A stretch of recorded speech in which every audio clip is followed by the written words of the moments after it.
Assalamualaikum warahmatullahi wabarakatuh. Perkenalkan, nama saya Eva Mesari, guru dari SMA Negeri 1 Rumbiang. Saya adalah calon guru penggerak angkatan 11 Kabupaten Lampung Tengah tahun 2024. Di sini saya akan mendiseminasi materi tentang budaya positif di lingkungan sekolah saya di SMA Negeri 1 Rumbiang bersama ibu-ibu guru SMA Negeri 1 Rumbiang.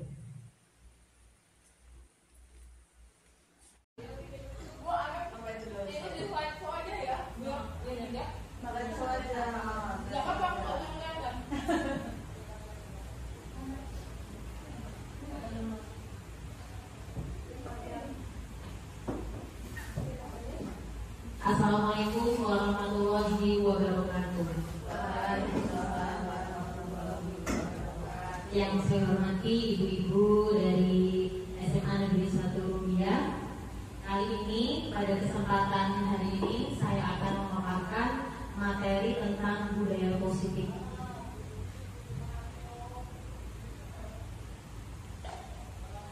Sebelum kita memulai di budaya positif, yang pertama kita harus tahu dulu paradigma belajar, di mana menurut KHD guru itu ibarat petani yang menanam benih tanaman. Jadi kalau kita menanam padi maka akan tumbuh padi, tidak mungkin tumbuh jagung. Jadi tugas kita itu adalah memberikan yang terbaik untuk tanaman itu sehingga tumbuh dengan baik, subur dan menghasilkan buah yang baik. Nah, jadi di sini guru itu bukan yang maha benar, tapi guru adalah sebagai fasilitator, di mana kita memicu siswa kita untuk aktif, sehingga pembelajaran itu adalah student center. Semua untuk siswa, bukan untuk guru. Di sini, jadi kita tugasnya itu menuntun anak berdasarkan kodrat alam dan kodrat zaman. Zamannya sekarang itu teknologi, maka kita harus menggunakan teknologi di dalam pembelajaran.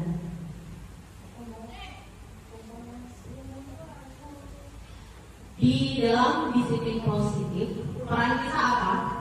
Kita sebagai guru yang baik harus dapat mewujudkan budaya positif di sekolah dengan cara menggunakan konsep-konsep atau menerapkan konsep-konsep seperti yang pertama, disiplin positif, kemudian motivasi perilaku manusia, yang ketiga posisi kontrol, kemudian keyakinan sekolah atau kelas, dan segitiga restitusi.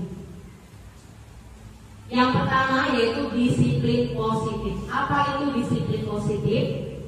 Disiplin positif itu lebih ke arah disiplin diri yang dapat mengontrol diri dalam melakukan tindakan. Disiplin diri dapat membuat murid memahami dan menyadari berdasarkan motivasi internal, bukan akibat paksaan ataupun pujian ataupun hukuman. Jadi di dalam diri mereka sendiri itu harus sadar tentang disiplin positif.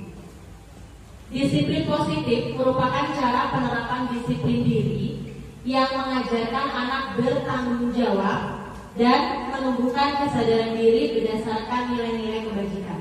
Nilai-nilai kebajikan apa sih yang kita inginkan?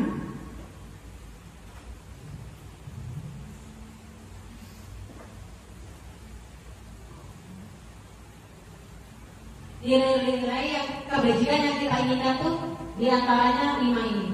Yang pertama, beriman dan berakhlak mulia. Yang kedua, berbudi pekerti luhur, mandiri, kreatif, dan bernalar kritis. Tuh salah satunya.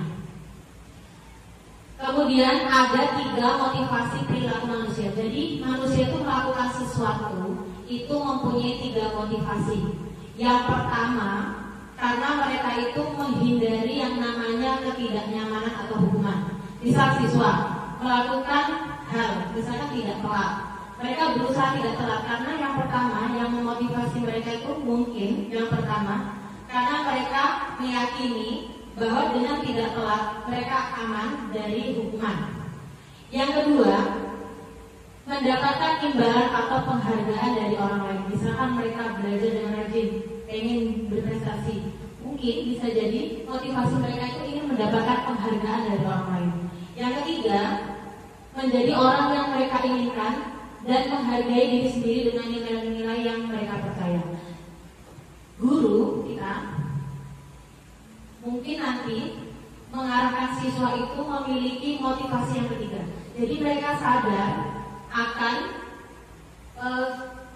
dan menghargai diri mereka sendiri dengan nilai-nilai yang mereka percaya. Seperti itu. Lanjut. Yang kemudian posisi kontrol. Jadi kita sebagai guru, posisi kontrol seperti apa sih yang kita lakukan ketika anak mengalami permasalahan? Misal ketika mereka tidak mengerjakan tugas, posisi kontrol kita tuh yang mana dari kelima ini? Yang pertama, guru sebagai penghukum. Kedua, guru sebagai pembuat merasa bersalah. Yang ketiga, guru sebagai teman. Yang keempat, guru sebagai pemantau. Dan yang kelima, guru sebagai manajer. Yang pertama, guru sebagai penghukum. Misal, anak ada yang tidak membawa tugas atau mengerjakan tugas, tidak mengerjakan tugas. Sebagai penghukum, itu biasanya kita menghukum secara fisik atau secara verbal, ya enggak? Nah, tolong posisi kontrol yang pertama itu kita hindari, ya. Karena apa? Karena menghukum. Biasanya kita berkata seperti ini, patuhi aturan saya, awas ya kalau besok tidak mengerjakan PR. Seperti itu, masih seperti itu. Nah, tolong posisi ini ditinggalkan. Lanjut, membuat rasa bersalah. Pada posisi ini, guru akan bersuara lebih lembut. Membuat rasa bersalah akan menggunakan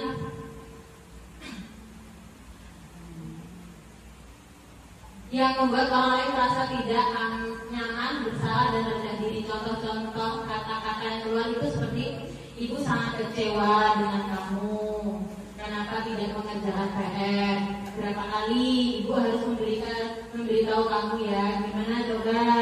Kita lebih lembut itu membuat rasa bersalah. Jadi dia itu merenung, oh ternyata aku salah ya selama ini gitu. Lanjut.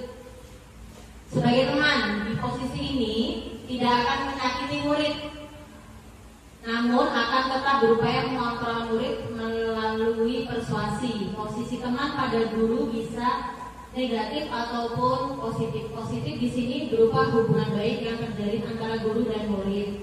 Contoh kata-kata yang biasa kita keluarkan, ayo bantulah demi bapak ya, ayo ingat tidak bantuan bapak selama ini. Ya sudah, kali ini tidak apa-apa, nanti ibu bantu bereskan. Nah itu kalau misalkan posisi kita sebagai teman.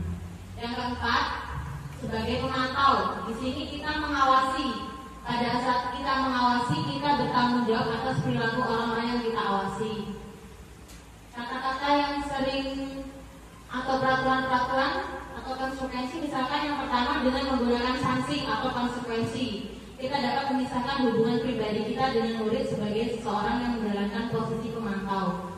Pertanyaan yang diajukan seorang pemantau itu biasanya peraturannya apa yang akan kamu lakukan, sanksi atau konsekuensi apa. Misalkan ada anak yang tidak membawa buku. Nah, kenapa kamu tidak membawa buku? Ditanya dulu, jangan kamu nggak bawa buku ya? Tolong. Hal-hal seperti ini berarti membuat menghukum secara verbal. Nah itu sebagai guru yang baik itu dihindarkan kata-kata seperti itu. Lanjut Bu. Yang terakhir manajer. Posisi terakhir manajer adalah posisi di mana guru berbuat sesuatu bersama dengan murid, mempersilahkan murid mempertanggungjawabkan perilakunya, mendukung murid agar dapat menentukan solusi dan permasalahannya. Seseorang manajer telah memiliki keterampilan di posisi teman maupun pemantau, dan dengan demikian bisa jadi di waktu-waktu tertentu kembali kepada kedua posisi tersebut bisa diperlakukan. Namun bila kita menginginkan murid-murid kita menjadi manusia merdeka, mandiri dan bertanggung jawab, maka kita perlu mengacu pada restitusi yang dapat menjadikan murid kita seorang manajer bagi dirinya sendiri. Keyakinan kelas. Jadi kita misalkan wali kelas ya, membuat keyakinan kelas. Guru berperan dalam mewujudkan terbentuknya keyakinan sekolah atau kelas karena dengan adanya kesepakatan antara guru dan murid, keyakinan sekolah atau kelas berupa pernyataan-pernyataan universal yang mudah diingat dan dipahami dan harus ditetapkan di lingkungan sekolah atau kelas. Misalkan kita membuat kesepakatan kelas ada 5. Yang pertama, datang tepat waktu. Nah, di sini mereka diberikan pemahaman. Kalau saya tidak tepat waktu, apa akibatnya?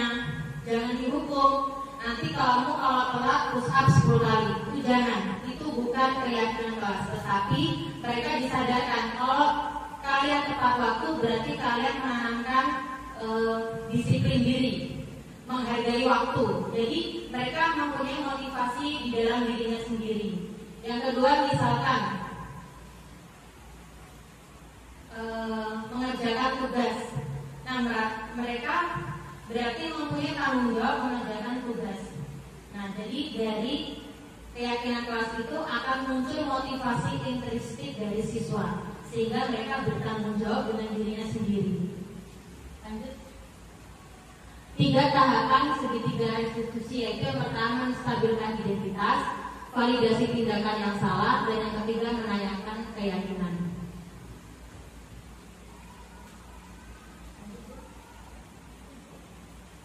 Yang menstabilkan identitas ini dilakukan berdasarkan prinsip bahwa membuat kesalahan adalah bagian dari proses pembelajaran yang nantinya akan menggeser identitas gagal ke arah identitas sukses.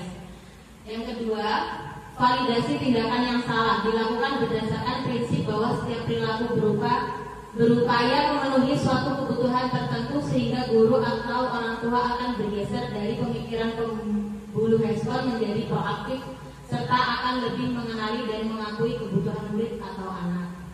Yang ketiga, menanyakan keyakinan dilakukan dengan memberi pertanyaan-pertanyaan bermakna kepada murid atau anak untuk memunculkan motivasi secara intrinsik sehingga mampu mengaitkan keyakinannya dengan tindakan yang salah. Di sini ada skenario ya. Di sini Anggun itu siswa SMA, dia itu tidak membawa buku. Di sini ada percakapan antara guru dan Anggun. Jadi di sini Anggun itu merasa resah. Dia itu mencari buku. Dan guru nanya, kenapa Anggun? Kenapa kok kamu cuma sekali? Sedang mencari apa? Seperti itu. Saya mencari buku saya, buku PR matematika saya. Ya. Nah, seperti itu. Coba dicari lagi dengan teliti. Ternyata tertinggal Bu. Tidak apa-apa. Jadi kita akan stabilkan identitas anak bahwa kesalahan itu adalah hal yang wajar. Manusia itu pasti melakukan kesalahan. Itu makna menstabilkan identitas. Jangan, kamu ini gak bawa buku, jelas kamu ini begadangan di rumah ya. Itu tidak boleh. Jadi kita menstabilkan. Ibaratnya kita mengayem-ayemi mereka, tidak membuat gupek. Jadi menstabilkan identitas itu contohnya, tidak apa-apa kamu meninggalkan buku, pasti kamu melakukan kesalahan. Tidak apa-apa karena manusia itu pasti pernah melakukan kesalahan. Itu menstabilkan identitas. Selanjutnya, kemudian guru kita tanya lagi, kenapa kok bisa bukunya tertinggal? Nah, nanti dia jawab kan, karena saya begadang Bu, main HP terlalu lama sehingga buku pelajarannya tidak saya masukkan di tas. Jadi seperti itu. Nanti kita nanya lagi guru itu. Nah di sini guru bertanya, ya baik, jadi hari ini kamu tidak membawa buku. Sekarang kita ingat kembali keyakinan kelas kita. Jadi menanyakan keyakinan kelas kita itu apa. Nah kemudian Anggun itu menjawab, kemandirian dan tanggung jawab. Bagus, kamu masih ingat. Kira-kira apa yang bisa kamu lakukan untuk memperbaiki masalah ini? Jadi kita sama-sama dengan murid itu mencari solusi yang terbaik, bukan menyalahkan murid. Ya. Nah di sini langsung si Anggun itu menjawab, saya akan mengurangi bermain HP. Jadi dia sadar sendiri, dia akan mengurangi main HP dan mempersiapkan buku pelajaran dengan lebih teliti pada malam hari. Kemudian kita sebagai guru memberikan apresiasi, bagus. Berkaitan dengan PR matematika, apa yang kamu lakukan? Tadi kan dia meninggalkan PR matematika. Kemudian apa yang akan dia lakukan? Dia meminta izin untuk mengerjakan PR matematika di jam istirahat di buku lain. Nah itu merupakan tanggung jawab dia mengerjakan PR. Kemudian sebagai guru yang baik kita mempersilahkan seorang murid memperbaiki kesalahan. Nah kemudian Anggun melaksanakan atau mengerjakan PR matematikanya kembali di buku yang berbeda. Seperti itu contoh kasus Anggun meninggalkan buku pelajarannya, buku PR-nya, sehingga itu terjadi yang namanya segitiga restitusi, di mana guru itu yang pertama tadi menstabilkan identitas, yang kedua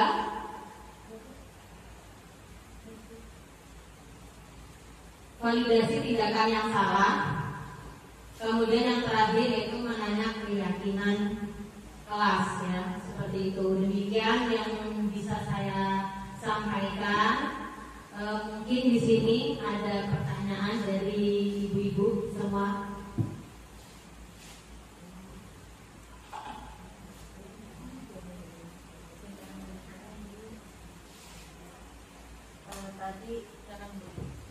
Terima kasih Ibu.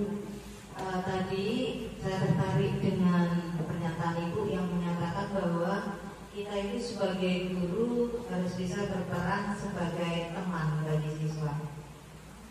Barangkali kalau untuk memposisikan diri kita sebagai teman itu ke siswa yang telah mematuhi keyakinan kelas, itu nggak sulit, karena anaknya mudah diarahkan.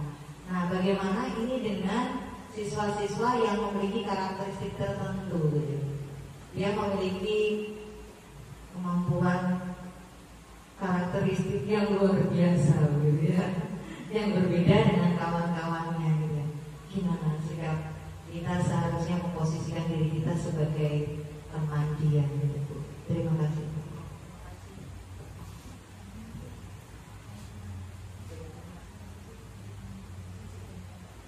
Terima kasih Bu Kutima atas pertanyaannya.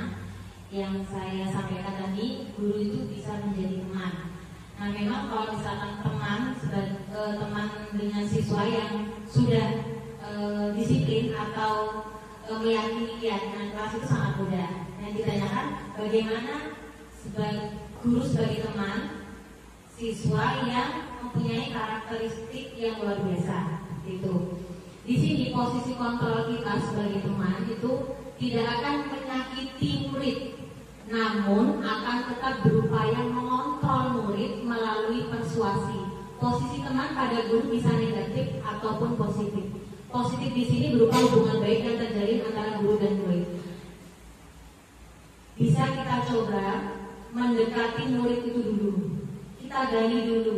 Kenapa dia mempunyai karakteristik yang luar biasa? Kita cari tahu latar belakangnya, sehingga ketika kita sudah tahu latar belakangnya, nah nanti kita tahu posisi kita. Oh seharusnya yang saya lakukan itu berkata seperti ini, sehingga menyentuh hati dia, sehingga nanti dia akan melaksanakan keyakinan kelas yang kita buat bersama-sama. Seperti itu, Bu.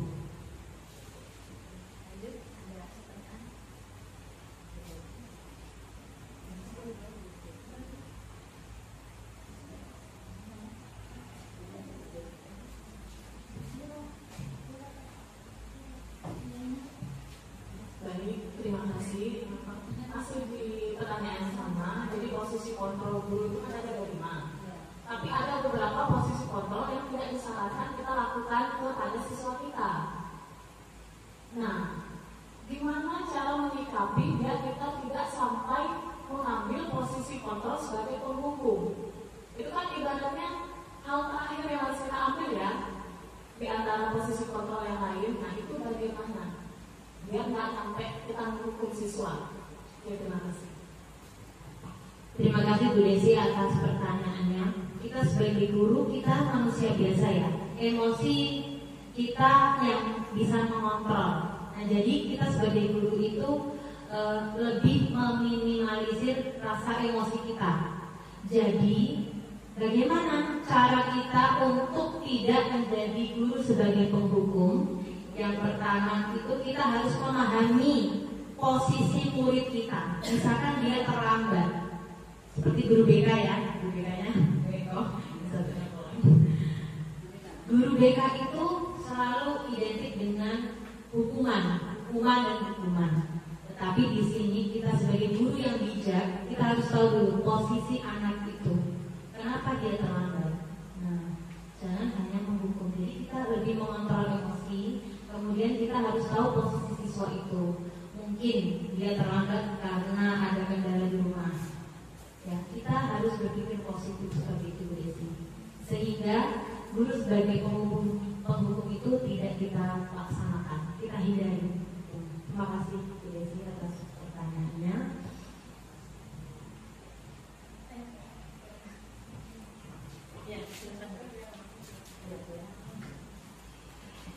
Baik, terima kasih atas kesempatan untuk bertanya. Saya sangat tertarik sekali dengan tadi penjelasan Ibu mengenai materi menstabilkan identitas. Nah, konteks di sini bisa dibantu dulu.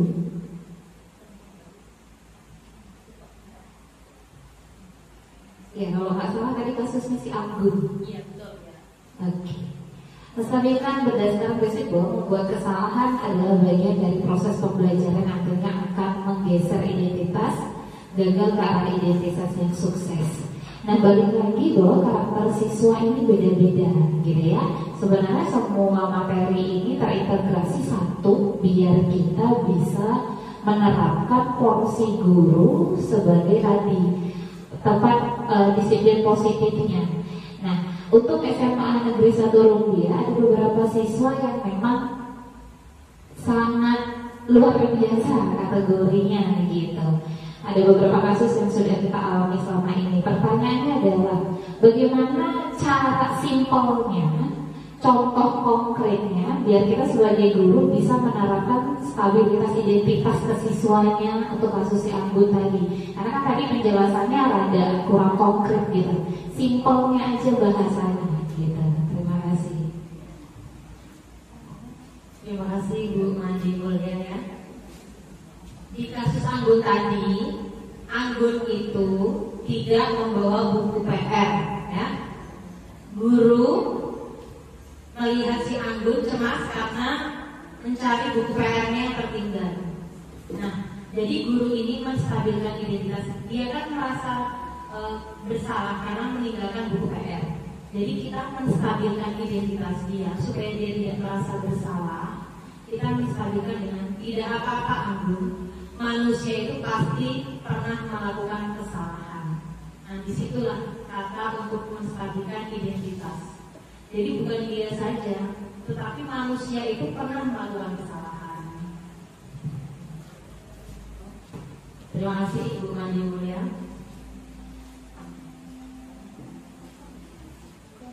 Baik, Ibu Guru SMA Negeri 1 Rumbia, demikianlah tadi pemaparan materi saya tentang budaya positif. Di sini saya berpraktek baik kepada ibu-ibu semua di materi budaya positif. Ini telah saya pelajari pada modul 1.4 di PGP, di Pendidikan Guru Penggerak. Jadi saya di sini ditugaskan untuk mendesiminasi materi ini budaya positif sehingga para guru bisa mengetahui budaya positif ini bisa diterapkan di sekolah. Mudah-mudahan materi yang saya sampaikan ini bermanfaat untuk kita semua. Saya akhiri. Wassalamualaikum warahmatullahi wabarakatuh.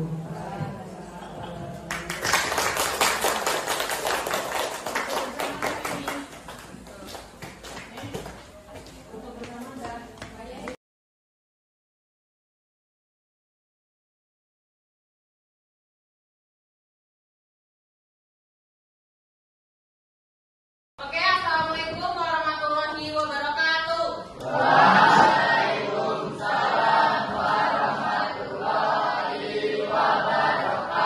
Oke, selamat sore anak-anak. Oke, pada pertemuan kali ini kita akan membuat keyakinan kelas. Sebelumnya apa sih itu keyakinan kelas? Apa? Ada yang tahu? Keyakinan kelas yaitu kesepakatan kalian di mana kelas ini akan menjadi lebih baik. Contohnya, misalkan ada yang tidak boleh membuang sampah sembarangan, tapi jangan menggunakan kata-kata negatif. Buat kata-kata yang positif seperti menjaga kebersihan. Itu mengganti kata dilarang membuang sampah sembarangan. Terus tidak boleh telat. Itu kalimat negatif. Dibuat disiplin atau datang tepat waktu. Jadi tugas kalian itu membuat keyakinan kelas ini supaya kalian lebih disiplin, ya. Meyakini bahwa diri kalian akan bisa melakukan apapun budaya positif, ya. Misalkan ada yang tidak masuk kelas, ya, tidak berangkat seperti Eko. Harusnya dia membuat apa? Membuat surat, ya, supaya tidak alpa. Berarti dia harus apa? Disiplin, ya.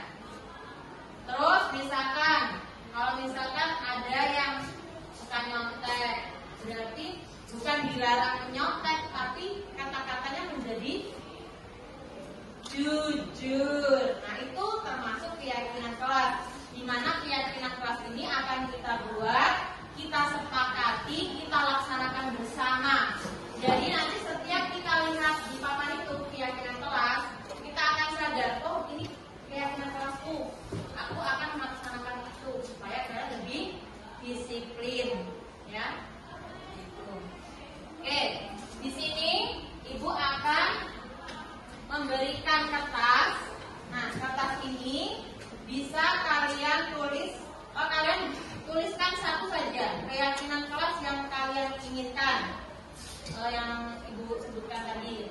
Mungkin ada yang lain, boleh. Ya, nanti setelah itu nanti ditempel. Setelah ditempel nanti ibu akan pilih mana yang tepat. Mungkin salah satu, misalkan ada yang sama nih, ada yang tulis jujur, ada 3, maka nanti akan ibu tulis 1. Mungkin ada pertanyaan tentang keyakinan kelas ini? Keyakinan kelas ini tidak ada hukumannya, ya. Misalkan si Putri, ya, datang terlambat, ada konsekuensinya nggak? Nggak ada. Kita tidak boleh membuat hukuman, tetapi kita harus sadar diri. Keyakinan kelas saya adalah tepat waktu, berarti jangan sampai kita melanggar keyakinan kelas itu. Kemarin kita buat kesepakatan kelas, yang tidak piket kita denda. Nah, itu tidak boleh, ya. Sebenarnya kita harus menghargai orang lain juga. Misalkan menghargai guru yang ada di kelas ini. Tadi ibu lihat, ayo menghargai orang lain itu juga termasuk keyakinan kelas. Menghargai wali kelas, menghargai guru yang lain. Ketika guru menjelaskan, jangan main HP. Tapi keyakinan kelasnya jangan main HP. Bukan seperti itu. Tapi apa tadi? Menghargai orang lain. Menghargai orang lain itu bisa dengan cara apapun. Seperti tadi tidak bermain HP ketika guru menjelaskan, ya. Memperhatikan teman yang masih diskusi bisa menerangkan. Terus apalagi? Menghargai orang lain. Tidak boleh membuli, olok-olok.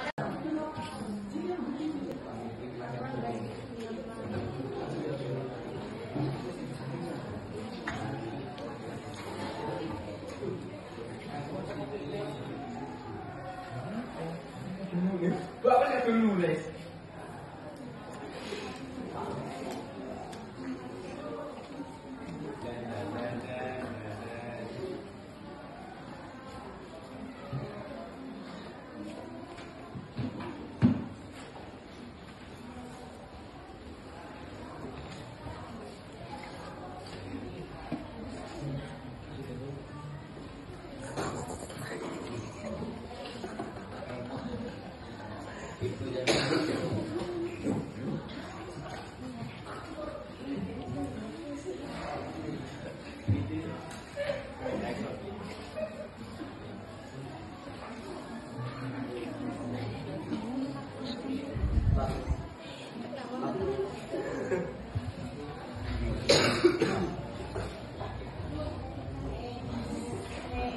Oke, udah selesai? Nah, di sini sudah Ibu siapkan papan untuk menempel. Silakan ditempel dari sisi sebelah kiri. Silakan.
Video aja nih.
Oke, di sini akan Ibu pilih ya, pada dua, dia menghargai orang lain boleh, disiplin,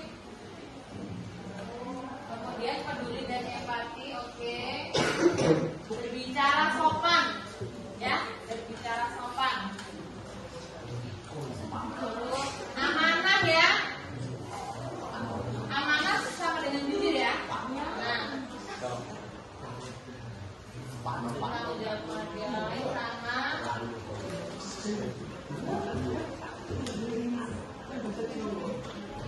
memanusiakan manusia, ya.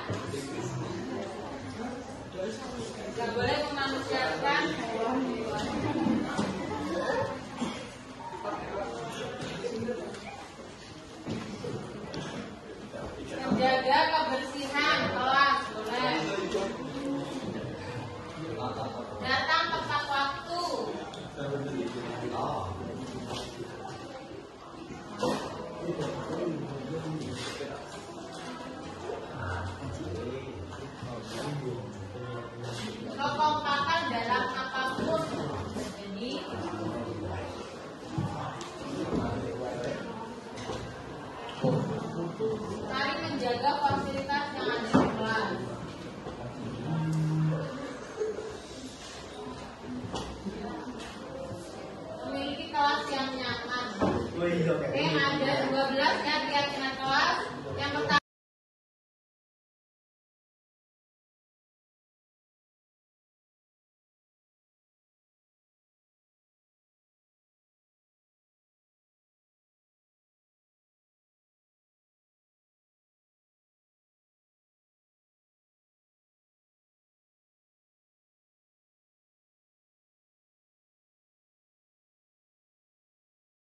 Assalamualaikum warahmatullahi wabarakatuh. Perkenalkan, nama saya Putri Sahyani dari kelas 11 3.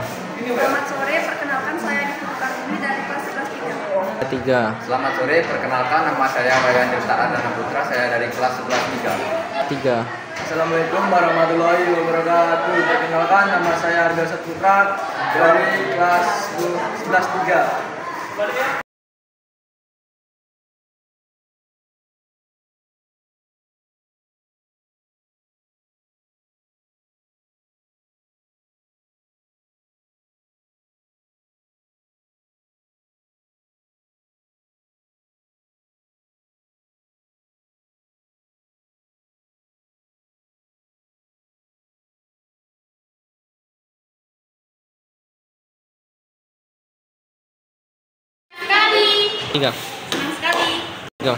Senang sekali. Senang sekali.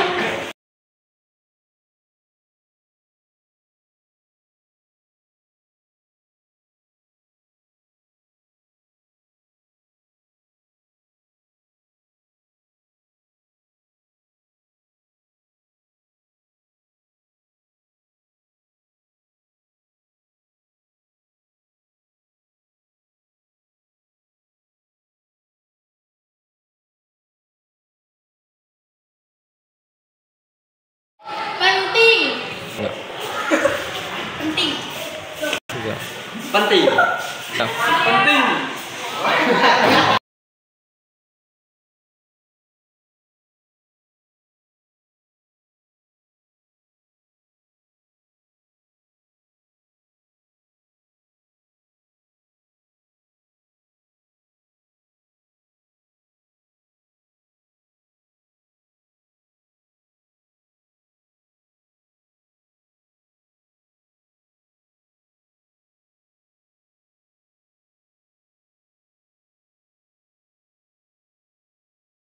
Karena dapat menumbuhkan rasa tanggung jawab. 3. Membuat kita lebih disiplin. 3. Membuat kita lebih menghargai orang lain. 3. Membuat kita lebih baik lagi.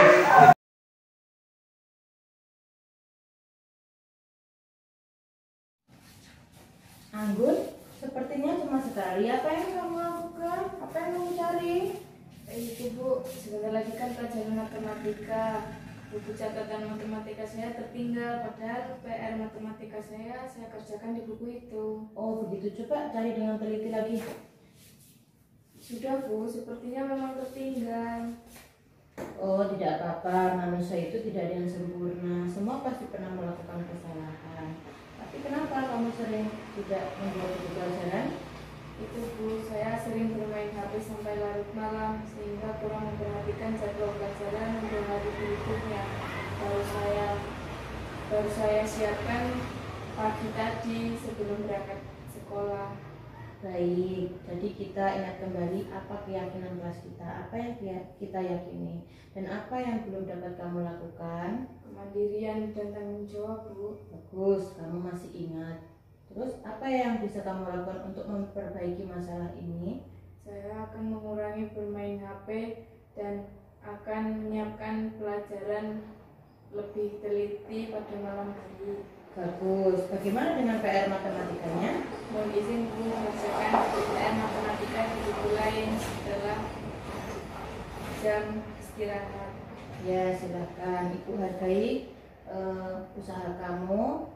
Silakan kerjakan dengan mandiri. Terima kasih Bu, maaf ya Bu. Ya, tidak apa-apa, kerjakan dengan mandiri ya. Baik Bu.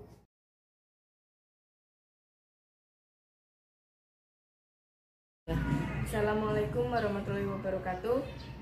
Nama saya Anggun Setianisi, saya siswa kelas 12. Saya berterima kasih kepada Ibu Guru dan saya senang sekali sudah diajak berdiskusi mengenai solusi kesalahan saya.